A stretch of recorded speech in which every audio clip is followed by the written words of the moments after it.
Well, Chris Popper here with Dr. Marc Gousse from AOS 91, and obviously the hot topic on everyone's mind is COVD-19, the Coronova virus. And Dr. Gousse, how is that impacting actions and routines here, not only at the high school, but at all the AOS 91 schools? Yeah, it's certainly something, Chris, we're all paying attention to. I think whether it's schools or in our own personal or work lives, it's something that all of us should be paying attention to. And our to date, our process outside of, we're in constant communication with the Department of Education, representation through the CDC, the Center for Disease Control, both federally out of Atlanta and the state. Working with local public health officials, including MDI Hospital, Andrew Sankey through Hancock County Emergency Preparedness. So all those, there's much interagency cooperation. Folks should know that. I also attended a briefing this past Friday in Augusta, sponsored by the Maine Department of Education and superintendents from all over the state, and we heard from the point people on this. So to give you the 10,000-foot view, where are we at? Where we're at is schools, and I think this is fairly global.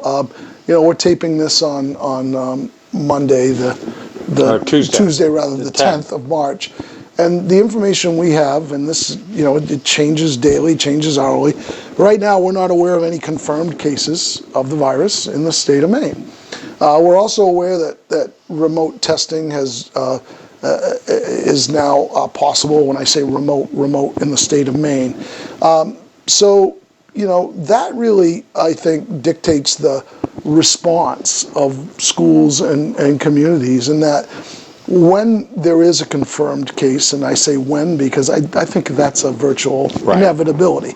It's not an if, it's a when. No, I mean, Maine right now is the only New England state without a confirmed case. So when that happens, and whether it's within a school or within a community, I think we're at a point at that to start looking at, okay, how are we going to up our level of protocol? And what I mean by that is that's when determinations are going to have to be made within communities as to whether there are going to be cancellations of events and things of that nature. I think the best thing that I would say right now, and this is where we're at, I was actually talking to a government official last night in DC, and their emphasis is continue to remain calm.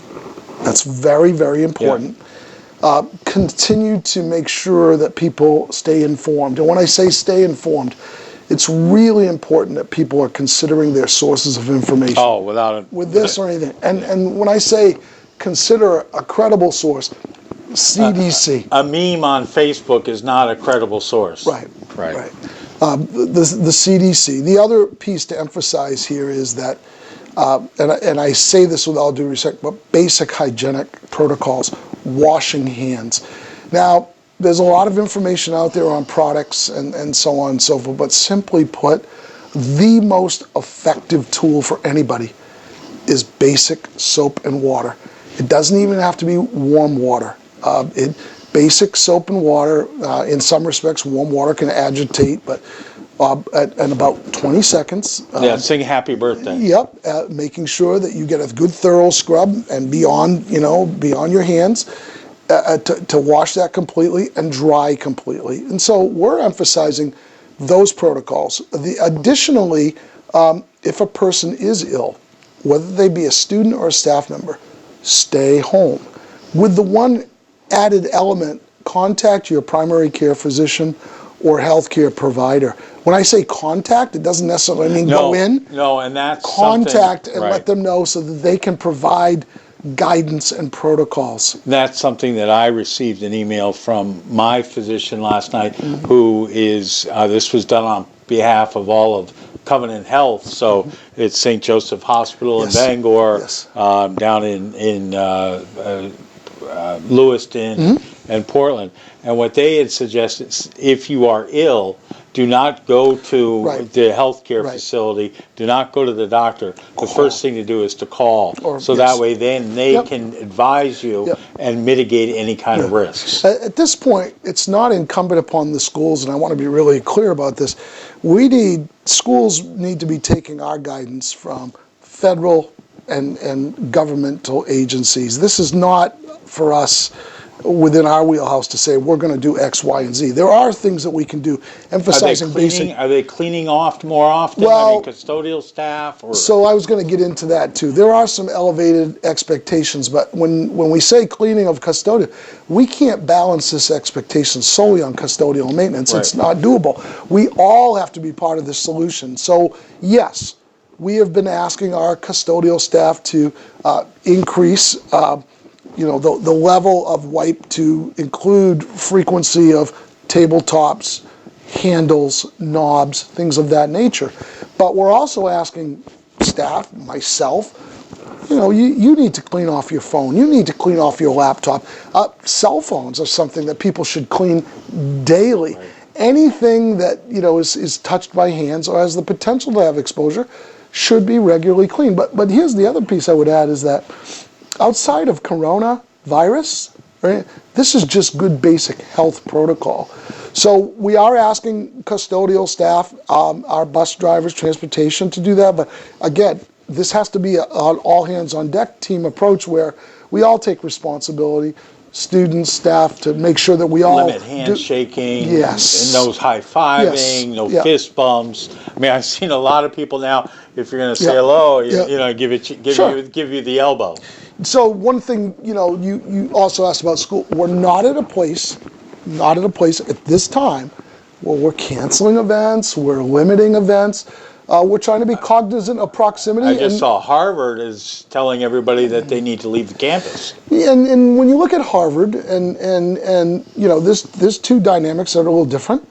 Harvard has a much more, I don't want to say transient population, but mobile population, being metropolitan in Boston, and also, we have some students that are going to go on trips and family, but I think that their level of potential exposure is increased. And you tenfold. don't have necessarily, for example, like a Foxcroft Academy where you have residential students. Correct. Yeah, but let's be honest. And who we are, we're all either indirectly or know somebody that whether we travel by rail, by car, whether we go to Portland, Boston, New York, or people fly, at some point it's inevitable. And so that's where, if somebody does feel they're ill or become ill, follow that next echelon of protocol.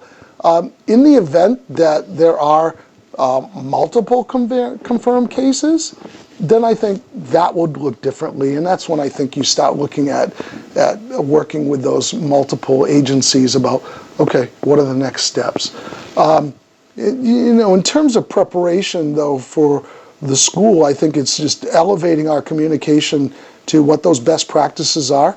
And so I would say this, too. If there is somebody out there that feels, well, I'm not comfortable, they have to weigh that for themselves and their family and their student in terms of whether or not they want to continue. I would encourage them to continue to come, but that has to remain within their comfort level. And again, that's very similar to sending your child to school when it's a snow storm day. Yes, exactly. So again, when there are confirmed cases, and that protocol and this conversation will probably change, but we're not at that point. I'm heartened by the fact that we're right on the cusp of April break here shortly. That should be helpful. And then, if we can get through to the summer break, I hope that will open up some positives for us as well. All right, perfect. We do have on our website the letter that I received from my doctor about advice and how to deal with the COVD-19 virus, and I would encourage you to read it. Doc, thanks very much. Thank you, Chris.